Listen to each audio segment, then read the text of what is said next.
अस्सलाम वालेकुम नाज़रीन, प्रोग्राम दूसरा रुख में खुशामदीद। मैं हूं आपका मेज़बान नादिर गुरामनी। इस वक्त निगरान वज़ीर आज़म के बाद अब सबकी नज़रें इस बात पर हैं कि मुल्क में इंतखाबात कब होंगे। बाज़ जो हल्के हैं वो ये बात कर रहे हैं कि 6 माह के अंदर इंतखाबात होंगे, लेकिन ये भी तासुर दिया जा रहा है कि शायद फरवरी तक इंतखाबात जो हैं वो ताख़ीर का शिकार हो सकते हैं। फिर जो निगरान सेटअप इस वक्त सामने है, उस हवाले से भी पीपल्स पार्टी के अंदर या फिर इवन मुस्लिम लीग नून के अंदर से भी अब आवाज़ें उठना जो है वो शुरू हो गई हैं। आने वाले दिनों में का जो सिनारियो है वो इंतखाबात के हवाले से हो, मुल्क के मुतल्लिक जो अहम फैसले उस हवाले से शाहिद खाकान अब्बासी साहब उसको कैसे देखते हैं। शाहिद खाकान अब्बासी साहब इस वक्त हमारे साथ मौजूद हैं, उनसे बात करेंगे। बहुत शुक्रिया सर, आपने टाइम निकाला। इस वक्त आपने भी देखा कि निगरान सेटअप के बाद मुख्तलिफ सवालात उठ रहे हैं कि ये सेटअप बना कैसे। आपकी नज़र में निगरान सेटअप के हवाले से जो तासुरात जो सवालात उठ रहे हैं वो नून लीग के अंदर से या पीपल्स पार्टी के अंदर से, वो दुरुस्त हैं, आप समझते हैं कि नहीं? नहीं, दोनों जमातों के अंदर से सवालात उठने की गुंजाइश नहीं है। ये कोलिशन गवर्नमेंट थी, इनके वज़ीर-ए-आज़म थे, ये फैसला वज़ीर-ए-आज़म करता है जी। वज़ीर-ए-आज़म लीडर अपोजिशन बैठते हैं, वो नामों पर डिस्कस करते हैं और एक फ़ैसला कर लेते हैं। इसलिए इन दो जमातों के अंदर से पब्लिकली आज बात करने की गुंजाइश नहीं है। अपनी सबका प्राइम मिनिस्टर से पूछ सकते हैं कि आपने फ़ैसला क्यों किया। फ़ैसला हो चुका है, केयर टेकर प्राइम मिनिस्टर बन गए हैं। अब जो उनकी जिम्मेदारी है उन्होंने पूरी करनी है। हमारी तनकीद करने से और इस बात से कोई हासिल नहीं होगा। लेकिन आपको भी लगता है कि कोई जो भी फैसला हुआ, आपने बिल्कुल सही कहा, लेकिन जो नाम चल रहे थे, ये नाम हमने देखा कि 11th आवर पे ये नाम सामने आ गया और राजा साहब ने अनाउंस कर दिया। आप समझते हैं कि आपकी क़यादत या मुस्लिम लीग नून को समझौता करना पड़ा है इस मामले पर? मुझे नहीं पता ये क्या साराई है, और इसका जवाब या शहबाज शरीफ साहब दे सकते हैं या राजा रियाज साहब दे सकते हैं। मैंने खुद ये सिलेक्शन की हुई है, और मैंने खुर्शीद शाह साहब ने, उस वक्त किसी ने नासिर मुल्क साहब का नाम नहीं सुना था। तो बस ठीक है, फैसला हो गया। अब जो उसके असरात होंगे उसके जवाबदेह ये दो असरात होंगे। लेकिन सर आपके दौर में फिर ये तो तासुर नहीं आया ना कि ये नाम कहीं और से आया है? नहीं, तासुर देखें, तासुर की बात नहीं होती। हम अपनी जमातों से पूछते हैं कि भाई ये इन बातों पर, इन नामों पर बहस हुई है, ये नाम हमने सेलेक्ट किया है, तो अक्सर वहाँ से अप्रूवल आ जाती है। लेकिन बात ये है कि वो केयर टेकर करता क्या है। हमने केयर टेकर बनाए थे, बहुत अच्छे आदमी हैं, बहुत नफीस आदमी हैं, लेकिन उनके दौर हुकूमत में पाकिस्तान में इलेक्शन चोरी हो गया। उनके दौर हुकूमत में डेट पीछे करके मियाँ नवाज शरीफ, जो पाकिस्तान के सबसे तजर्बाकार और सबसे ज़्यादा अरसा रहने वाले सियासतदान हैं, उनको दौरान इलेक्शन नाअहल किया गया। इन बातों का जवाब वो नहीं दे पाएंगे। तो क्या वो निगरान सेटअप कामयाब था, ये तारीख ही फैसला करेगी। तो काकड़ साहब का फैसला भी तारीख करेगी, क्या ये फैसला दुरुस्त था या नहीं था। आपको खदशात हैं सर? नहीं, मुझे खदशात की बात नहीं है, मैं ये फैसला तारीख पे छोड़ दें ना। अच्छा। आज तनकीद करने से और बातें करने से कुछ नहीं मिलेगा। लेकिन सर हिस्ट्री में ये भी तो नहीं हुआ कि आप किसी सिटिंग सेनेटर को केयर टेकर प्राइम मिनिस्टर बना दें और बाद में उससे सेनेट और अपनी पार्टी से इस्तीफ़ा दिलवाएं। देखिए, ये इसमें कोई रुकावट नहीं है, कानूनी तौर पर ये सही है। इखलाकी तौर पर आप इस पर सवाल उठा सकते हैं, ये बिल्कुल दुरुस्त बात है। तो आप समझते हैं कि राजा रियाज साहब जो क्लेम कर रहे हैं कि ये उन्होंने नाम दिया था, तो आप समझते हैं कि शहबाज शरीफ साहब को भी सिलेक्शन ठीक लगी, या आप समझते हैं नून लीग ने अपना माइंड अप्लाई नहीं किया? नहीं, अगर शहबाज शरीफ साहब एग्री ना करते तो फिर वो ना बन सकते। तो नाम जिसने भी दिया दूसरे ने एग्री कर लिया, और उन्होंने कहा बड़ा खुश उसलूबी से तय हो गया है, तो अब वो बन गए हैं। अब इस बात को छोड़ें, अब आगे की तरफ देखें कि इलेक्शन कब होने हैं और क्या निगरान सेटअप अपनी जिम्मेदारी पूरी करने में कामयाब होता है या नहीं। साहब ने कहा था कि जो इलेक्शन होंगे वो डिपेंड करते हैं कि प्राइम मिनिस्टर केयर टेकर कौन आते हैं। तो अब काकड़ साहब के बाद आपको क्या लगता है कि इलेक्शन 6 माह के अंदर होंगे या फिर जो फरवरी की बात की जा रही है? देखिए, इलेक्शन का काकड़ साहब से या प्राइम मिनिस्टर से कोई ताल्लुक नहीं होता। उनका काम है निगरानी करना, सपोर्ट करना इलेक्शन कमीशन को। इलेक्शन करवाना इलेक्शन कमीशन का काम है। लेकिन सर जब आपने खुद निगरान वज़ीर आज़म बनाया नासिर मुल्क साहब को, वो साबिक चीफ जस्टिस भी रहे हैं सुप्रीम कोर्ट के, उसके दौर में अगर आज आपको शिकायत हैं तो फिर कोई शख्स तो होगा जिस हवाले से आपको तहफ़्फ़ुज़। मैंने कहा ना कि वो निगरानी नहीं कर सके। अब देखते हैं काकड़ साहब निगरानी कर सकते हैं या नहीं कर सकते। लेकिन सर अभी काकड़ साहब को तमाम हलकों से, वो जमातें हों, बिलावल साहब हों, दीगर हों, उन्होंने मुबारकबाद दी है, लेकिन हमने देखा है कि मरीम साहिबा और नवाज शरीफ साहब जो हैं वो खामोश हैं। मैंने भी मुबारकबाद नहीं दी। मुबारकबाद दूँगी, यहाँ कोई गुंजाइश नहीं है। एक जिम्मेदारी है, वो बन गए हैं, इलेक्टेड नहीं हैं, लेकिन उनका एक लिमिटेड टाइम फ्रेम है। तो मियाँ नवाज शरीफ और मरियम साहिबा की जो पार्टी है उसी के सदर ने उनको नॉमिनेट किया है, तो उसमें मुबारकबाद दे दें। तो अगर आप चाहते हैं तो उनसे कहते हैं मुबारकबाद। सर, आप तो बड़े करीब हैं नवाज शरीफ साहब के। आपको लगता है कि मियाँ साहब इस फैसले से नाखुश हैं? क्योंकि ये तासुर दिया जा रहा था कि नाखुश, देखें उसकी गुंजाइश नहीं है। अच्छा। जब आपकी पार्टी का सदर एक फैसला कर दे फिर सबका फैसला होता है। मैं उससे खुश हूँ या ना खुश हूँ। क्योंकि सर बीच में कहा जा रहा था ना कि इसाक डार साहब का नाम जो है वो मियाँ साहब ने दिया है कि ये होने चाहिए। ये सब क्या साराई थी। अच्छा। मैं नहीं समझता इसाक डार साहब ने कभी कहा कि मैं इंटरिम प्राइम मिनिस्टर बनूंगा। अच्छा, तो लेकिन सर फिर आपकी पार्टी के अंदर से अब तो साबिक वफाकी वजीर हैं खुर्रम दस्तगीर साहब, वो भी कहते हैं कि हमें इल्म ही नहीं था कि ये नाम आएगा। खुर्शीद शाह साहब कहते हैं कि हमारी कोई तवज्जो नहीं थी कि सेनेट से ये नाम लेकर आएंगे। ना ही खुर्रम दस्तगीर साहब से मुशावरत ज़रूरी थी, ना ही खुर्शीद शाह साहब से ज़रूरी थी। तो उनको अगर कोई तनकीद करनी है तो अपने फोरम, उनके पार्टी के दोनों पार्टी के सदर मौजूद हैं, उनसे रब्ता कर लें। लेकिन इंतखाबात के हवाले से भाई साहब जो एक तासुर था कि जो मरदमशुमारी है वो पुरानी मरदमशुमारी पर इंतखाबात होंगे। इसाक डार साहब ने आकर कहा कि नई मरदमशुमारी पर मुमकिन नहीं है। आपको क्या लगता है कि ये ऐन वक्त पर फैसला क्यों हुआ कि नई मरदमशुमारी होगी, फिर हल्का बंदियाँ होंगी? ये इसाक डार साहब का फैसला नहीं है। मैं इसलिए कह रहा हूँ कि जब आप वज़ीर हों या किसी ओहदे पर हों, बड़ी जिम्मेदारी से बात करनी चाहिए।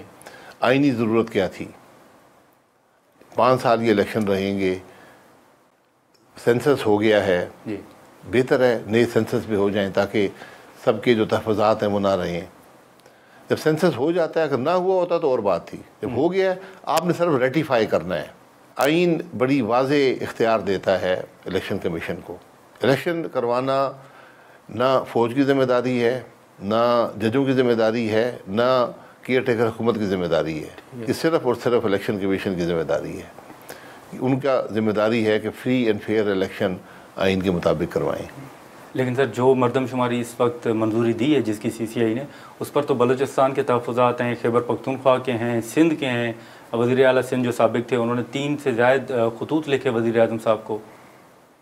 सारी सूबाई हुकूमतों ने अप्रूव किया CCI की मीटिंग में। पीपल्स पार्टी कह रही है हमने समझौता किया है। समझौता किया तो गलत किया होगा। उन्होंने कहा समझौते नहीं करने चाहिए। आप फैसला कर किया, आपने समझौता नहीं किया। उन्होंने कहा कि क्योंकि हमारे पास 2 रास्ते थे कि यहाँ तो इलेक्शन ताख़ीर का शिकार हों या फिर आप मरदमशुमारी की मंजूरी दें। इस बात से मैं इत्तेफाक नहीं करता हूँ। अगर आप मंजूरी ना देते तो पुराने पे और कोई चॉइस ही नहीं थी इलेक्शन कमीशन के पास।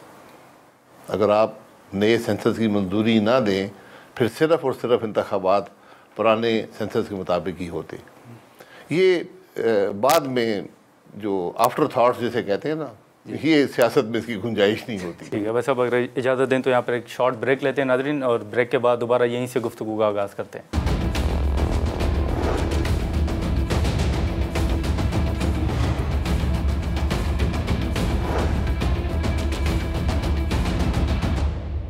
प्रोग्राम में दोबारा खुशामदीद। भाई साहब, आपके ऊपर पहले सवालात उठ रहे हैं कि पंजाब में आपने आइन की खिलाफ वर्जी की, खैबर पख्तूनख्वा में आपने इलेक्शन नहीं करवाए, अब आप यहाँ पर 90 दिन के, क्योंकि आपने असम्बली तहलील की है, 90 दिन के अंदर तो इलेक्शन मुमकिन नज़र नहीं आ रहे।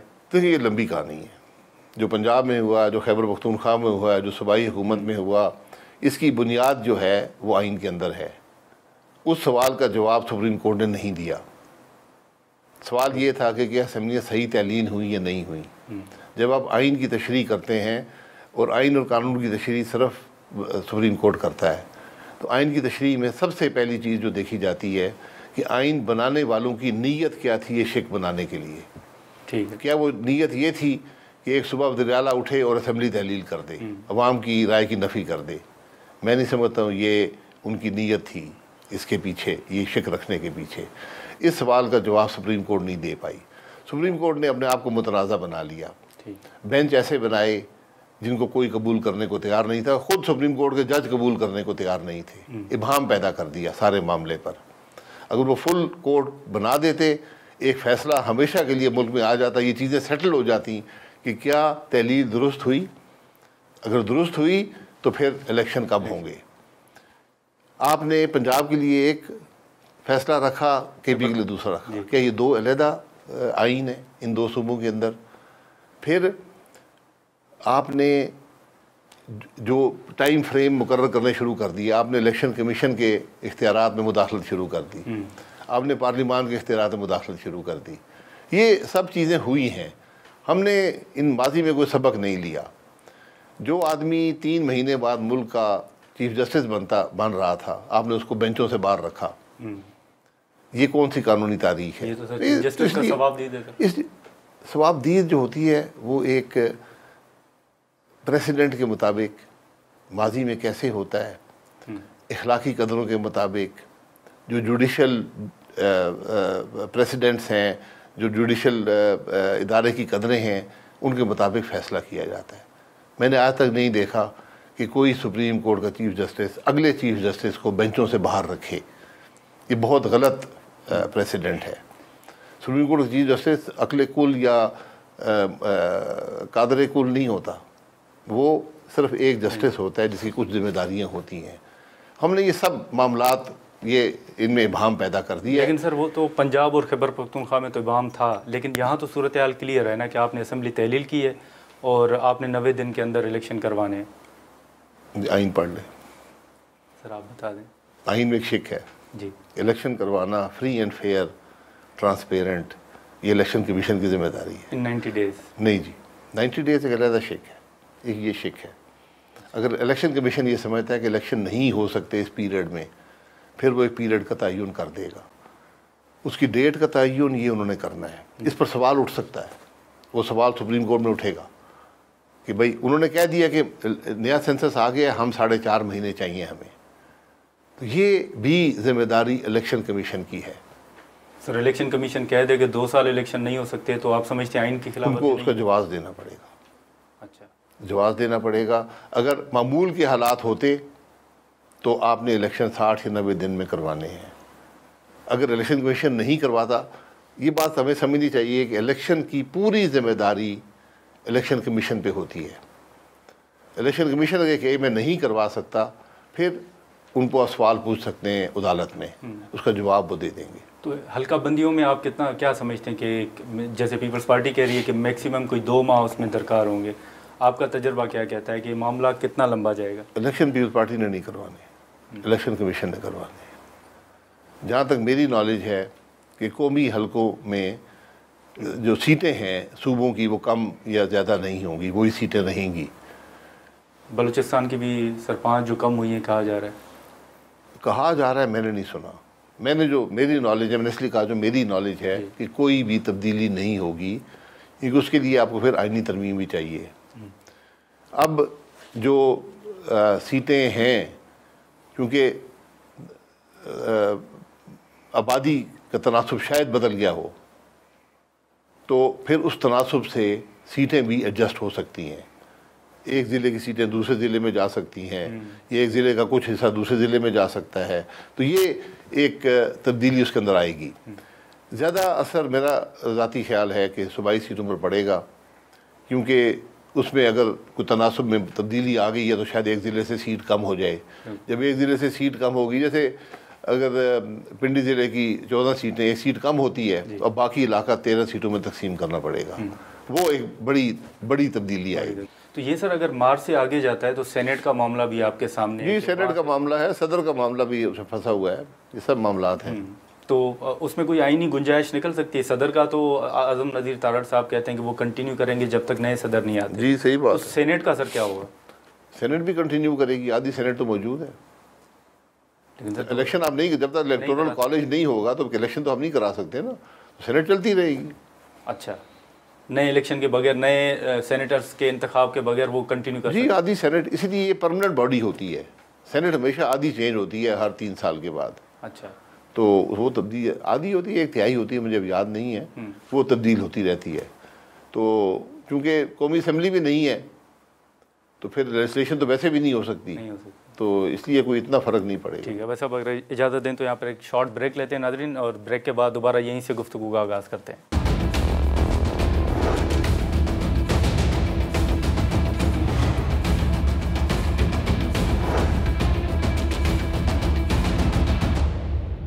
प्रोग्राम में दोबारा खुशामदीद। अभय साहब, इस वक्त आपकी हुकूमत इत्तेहादी हुकूमत थी, PDM भी शामिल थी, पीपल्स पार्टी, ANP। आपको क्या लगता है कि कौन से फ़ैसले थे जो इत्तेहादी हुकूमत को नहीं करने चाहिए थे, या ख़ास तौर पर मियाँ साहब शहबाज शरीफ साहब को नहीं करने चाहिए थे? मैं इसके बारे में कुछ राय नहीं दे सकता हूँ, लेकिन बहुत से फैसले उन्होंने नहीं किए। फैसलों की कमी रही है इस हुकूमत में। जो भी मामला थे, मुझे उसका इल्म नहीं है, मैं हुकूमत का हिस्सा नहीं था, लेकिन बहुत से फैसले वो नहीं कर पाए। मसलन सर, बहुत एक लंबी फहरिस्त है। कोई दो तीन मुख्तसर नहीं, 2-3 मुख्तसर बातें जो बिलावल साहब ने कहा।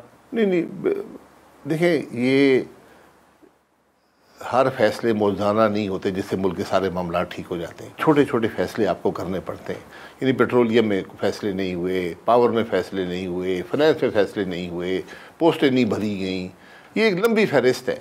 डॉलर की कीमत, देखिए, मैं डॉलर की कीमत का तयन हुकूमत नहीं करती।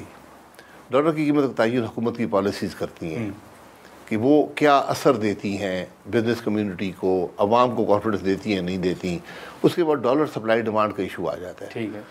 जब सप्लाई बढ़ जाएगी, जब लोगों को एतमाद नहीं होगा, वो डॉलर ख़रीदने शुरू कर देंगे, फिर आप पे असर आता है। जब लोग बाहर से पैसे फॉर्मल निज़ाम से नहीं भेजेंगे, इनफॉर्मल निज़ाम से भेजेंगे, वो एक और पैरेलल निज़ाम बन जाता है, तो वो ख़राबी पैदा। लेकिन सर, जो बिलावल साहब ने कहा कि 16 माह में हमें जो काम करने चाहिए थे वो नहीं किए, इदारों को अपने दायरा कार में रहने का हम काम कर सकते थे, वो भी हम नहीं कर सके, कि तमाम इदारे अपने दायरा कार में रहकर काम करते।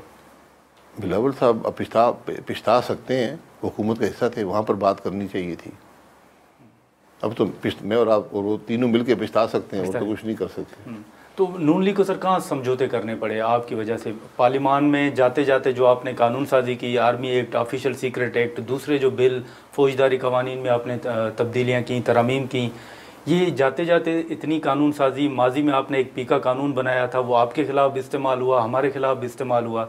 आप समझते हैं कि मौजूदा कानून साजी भी मुस्तकबिल में आपके खिलाफ इस्तेमाल हो सकती है? देखिए, कानून साजी जो होती है, इस्तेमाल होने की बात नहीं होती। कानून साजी को हमेशा वक्त देना चाहिए, उस पर बहस होनी चाहिए। वो कमी यहाँ पर रही है। जब भी कानून पर बहस होती है, उसकी खराबियाँ सामने आती हैं, उनको दुरुस्त किया जाता है। इसलिए पार्लियामान होती है। एक निज़ाम है, कानून आता है, उसका पहले से इल्म होता है सबको, वो कमेटी को भेज दिया जाता है, वहाँ पर उस पर बहस होती है, फिर हाउस में आता है, फिर बहस होती है, फिर दूसरे हाउस में जाता है, वहाँ फिर बहस होती है, कमेटी को भेज दिया जाता है, फिर वहाँ बहस होती है, वापस आता है, फिर बहस होती है, हो सकता है तरमीम कर दी जाए, फिर दूसरे हाउस में जाता है। ये प्रोसेस जब भी आप इसको फॉलो नहीं करेंगे तो नुकसान होता है। ये माजी के बड़े तल्ख तजुर्बात हैं इस मामले में। तो मौजूदा कानून साजी में आपने इस्टेब्लिशमेंट का कोई किरदार देखा? मैंने, आप यकीन करें कि हमने कानून पढ़े भी नहीं है। ये असेंबली में बगैर पढ़े लिखे कानून पास हुए हैं। ये बदनसीबी है। मैं यही कह रहा हूँ कि कानून को पढ़ते, उन पर बहस होती। ये स्पीकर साहब को और वज़रा का ये काम था कि बहस कराते इन पर। बेशक रात की 12-2 बजे तक आप चलाते हाउस को, लेकिन सर वोट तो फिर सबने दिए है उसमें, मतलब आप वोट जो जब दे देती है, जो आपकी जमात ले आती है कानून, जब वजीर पेश कर देते हैं, तो मेरा कानून बन जाता है। ठीक है, लेकिन तवक्को ये रहती है कि इस पर बहस होगी। वो बहस की कमी रही है, ये खराबी पैदा हुई है।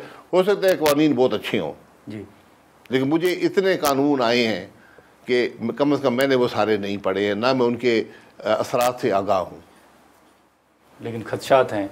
नहीं, खदशात मुझे नहीं है। मैं पढ़ूंगा तो अगर आप ऑफिशियल सीक्रेट एक्ट में जैसे आपने तरमीम डाली कि एजेंसीज बगैर वारंट के किसी को भी उठा सकती हैं, वो बाद में आपको निकालनी पड़ी। रज़ा रब्बानी साहब ने एहतजाज किया, दूसरों ने एहतजाज किया। ये एजेंसीज उठा सकती हैं तो फिर रिकॉर्ड पर बात आ जाएगी। आप क्या ये अच्छी बात है, बुरी बात है? आप कवर दे रहे हैं ना सर?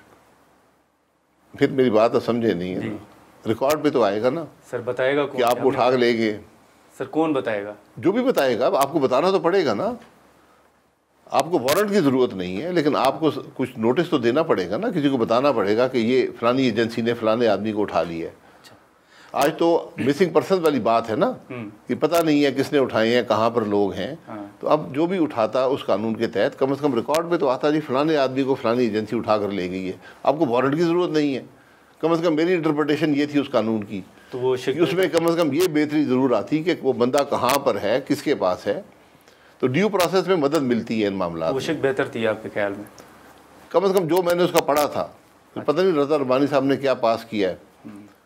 तो सर आपका एक बयान आया और उसको बड़ा मीडिया ने भी उठाया कि आपने कहा कि ये बदतरीन असेंबली थी या ये जो दौर रहा, आप क्यों मजबूर हुए कि आप इस तरह का बयान दें? 16 माह आपकी हुकूमत रही, इत्तेहादी हुकूमत रही। मैं मजबूर नहीं है, मैंने हकीकत बयान की है। मैं 1985 से हर असेंबली को देख रहा हूँ, ये बदतरीन असेंबली थी। इसके अंदर जो इखलाकी और जमहूरी और पार्लिमानी कदरें तबाह हुई हैं, इसकी कोई मिसाल नहीं मिलती। जहाँ पर अपोजिशन को बात ना करने दी जाए, जहाँ पर अपोजिशन का लीडर स्टाफ, सिक्योरिटी स्टाफ के हिसार में तकरीर करे और वफाकी वज़रा ऊपर से किताबें मारें और गालियाँ दें, ये आपके सामने हुआ ना जी। तो फिर ये बदतरीन नहीं है? हमने तो ये हालात कभी नहीं देखे। बिल्कुल झगड़े हुए असेंबली में। और सर ये जो 16 माह गुजरे असेंबली, 16 माह तो अपोजिशन ही नहीं थी।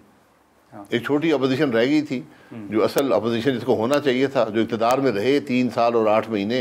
हाँ। उनको अपोजिशन में बैठना चाहिए था, उन्होंने बैठना कबूल नहीं किया। सर वो कह रहे हैं वापस आना चाह रहे थे, आपने आने नहीं दिया। वापस आने की गुंजाइश, जब आप गोली चला दें तो गोली चल गई है, आपने इस्तीफा दे दिया, बात खत्म हो गई। लेकिन आपके दौर में सिविलियंस के खिलाफ अगर मिलिट्री ट्रायल चल रहे हैं तो आप नहीं समझते ये नून लीग का नैरेटिव ये था ही नहीं, जो कुछ हो रहा है वो नून लीग के नैरेटिव के खिलाफ है? इसका हुकूमत से ताल्लुक़ नहीं है। अगर आपने ऐसा कानून तोड़ा है जो मिलिट्री कोर्ट या मिलिट्री सिस्टम की जुरिस्डिक्शन में आता है, आर्मी एक्ट या एयरफोर्स या नेवी एक्ट की जुरिस्डिक्शन में आता है, फिर आपका ट्रायल वहीं पर होगा। उसका मैं कुछ नहीं कर सकता हूँ, ये कानून है।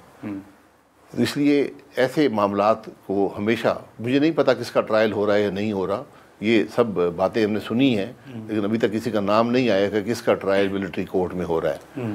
तो लेकिन अब जुरिस्डिक्शन हर चीज़ की इस्टेब्लिश्ड है कि आर्मी एक्ट के तोड़ेंगे तो आर्मी एक्ट के तहत होगा, वरना एंटी टेररिस्ट कोर्ट्स भी मौजूद हैं, सेशन कोर्ट्स भी हैं, सिविल कोर्ट्स भी हैं, ये सब कोर्ट्स मौजूद हैं। एक शॉर्ट ब्रेक लेते हैं नाज़रीन, और ब्रेक के बाद दोबारा यहीं से गुफ्तगू का आगाज़ करते हैं।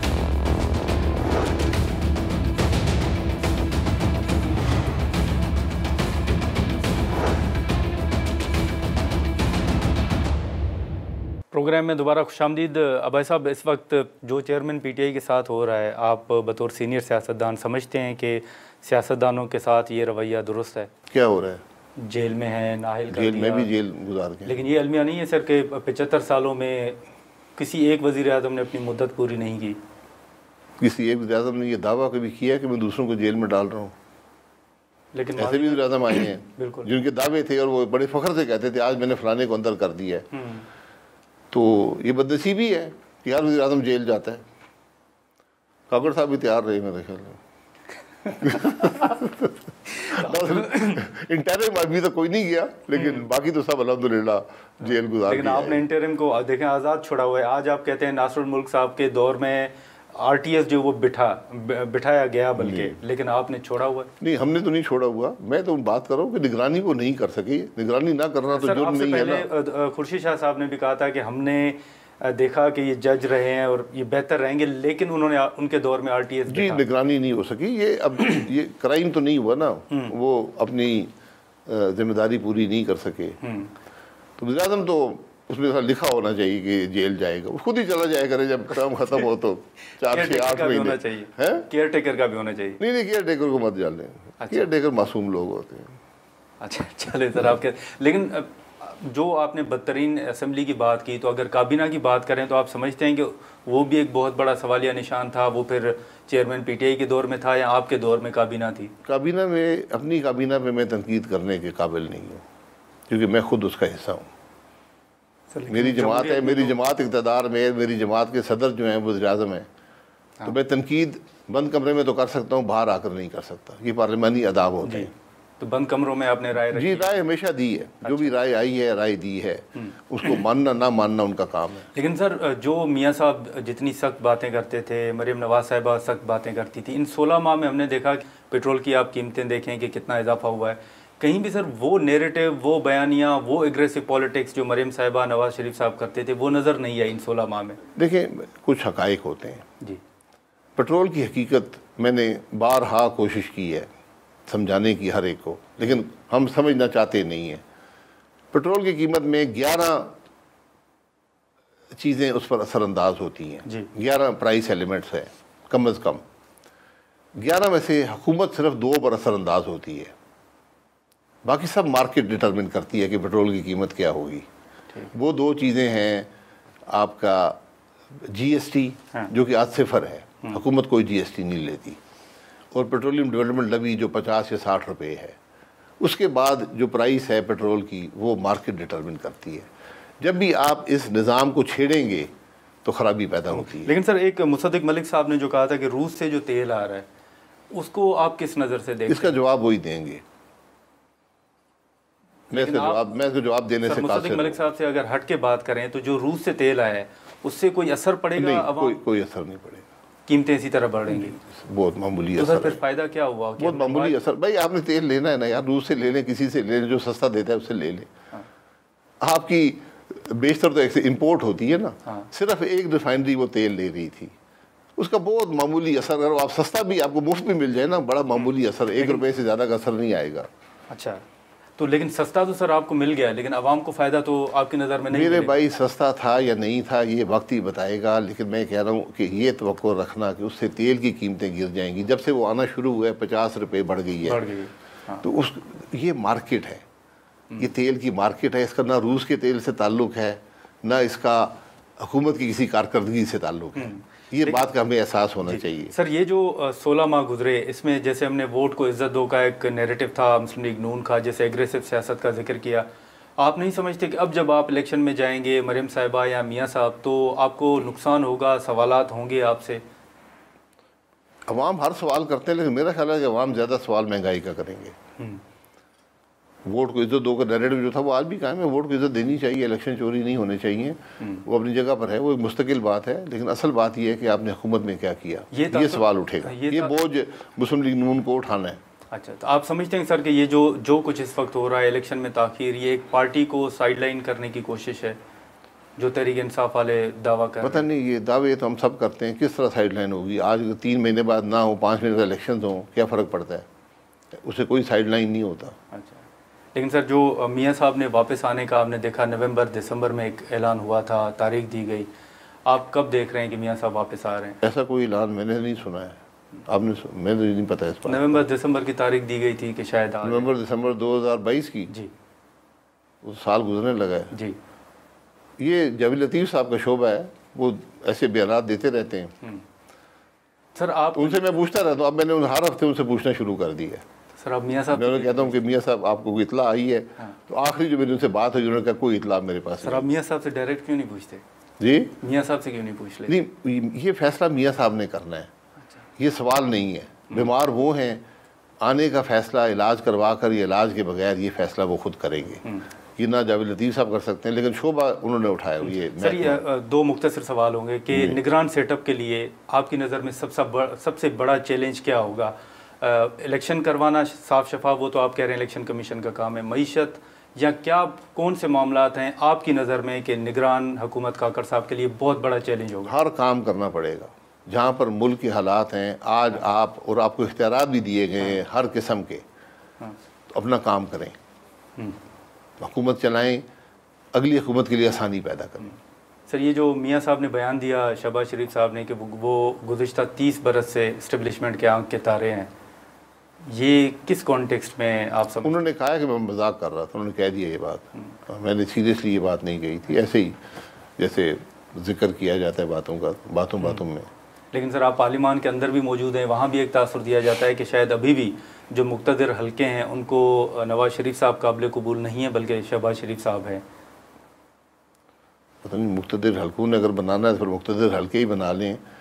मियाँ साहब इस वक्त डिसक्वालीफाइड हैं, उनकी क्वालिफ़िकेशन भी पूरी होगी। शहबाज साहब हुकूमत कर चुके हैं, उनकी कारकर्दगी में उनका फैसला होगा कि वो फिर उनको बनना चाहिए नहीं बनना चाहिए। पार्टी के सदर वही हैं, अगर मुस्लिम लीग नून जीत जाती है तो वो फैसला कर लेंगे। सर, एक आखिरी सवाल मुख्तसर साहब कि जैसे चेयरमैन PTI के दौरे हुकूमत में हमने देखा कि कहा गया जनरल बाजवा साहब, जनरल फैज़ साहब फैसले करते थे सारा कुछ। इन 16 माह में आपने क्या देखा कि इस्टेब्लिशमेंट की कितनी मुदाखलत थी, वो मुआशी फ़ैसले हों या दीगर फ़ैसले हों? ये फैसला बात आपको वज़ीर-ए-आज़म साहब भी बता पाएंगे, उनके वज़रा बता पाएंगे। मैं काबीना का हिस्सा नहीं था, ना ही मैं इन बातों का इल्म रखता हूँ। लेकिन सर इमरान खान साहब को भी जब इक़्तिदार से हटे हैं तो याद आई कि मैं हुकूमत नहीं चला रहा था, हुकूमत कोई और चला रहा था। बाद में ख्याल आता है हमें भी शायद आ जाए कभी। लेकिन सर जब माजी में बाजवा साहब ने ताजरों के साथ मुलाकात की थी तो सबने सवालात उठाए कि आर्मी का क्या काम है कि वो ताजरों से मुलाकात करें। नहीं, कोई इसमें रुकावट नहीं है, कर सकते हैं, बिल्कुल कर सकते हैं। चलिए, बहुत शुक्रिया सर, आपने टाइम निकाला। नाज़रीन, शाहिद खाकान अब्बासी साहब की गुफ्तगू आपने सुनी। आज के प्रोग्राम में इतना ही, इजाज़त दीजिए, अल्लाह हाफिज़।